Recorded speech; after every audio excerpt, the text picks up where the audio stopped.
తినే ఆహారం దగ్గర నుంచి రొయ్యలు కొంచెం ఇష్టంగా తింటాను నేను. రొయ్యలకు ఒకరోజు ఏందో దాని మీద పోయింది మనసు.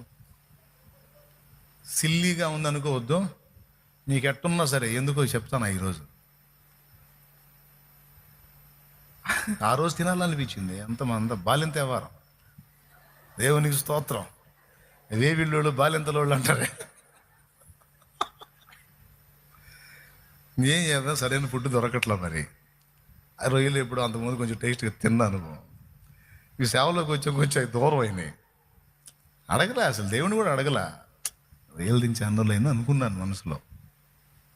అదే రోజు సాయంత్రం సూపర్గా ఉండి ఒక అక్క గిన్నె నిండా వేసి తీసుకొచ్చి ఇంట్లో పెట్టింది.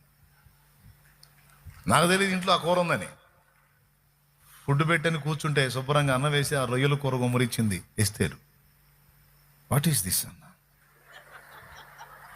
దిస్ ఈజ్ రొయ్యల పులుసు. దేవునికి స్తోత్రం.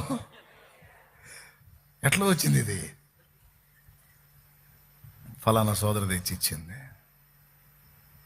నేను అన్నాను, ఎస్తే నువ్వేమని అడిగావా అన్నాను. నేను అడగలేదు, ఆమె తీసుకొచ్చి ఇచ్చింది.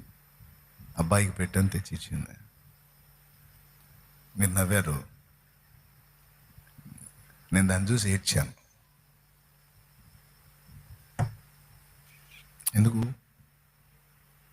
నాకు 1000 రూపాయలు 1,00,000 రూపాయల అవసరం తీర్చడం కాదు, నేను తినాలనుకున్న ఆహార పదార్థాన్ని కూడా ఎరిగి అది నా ముందుకు వచ్చేటట్టు చేశాడు.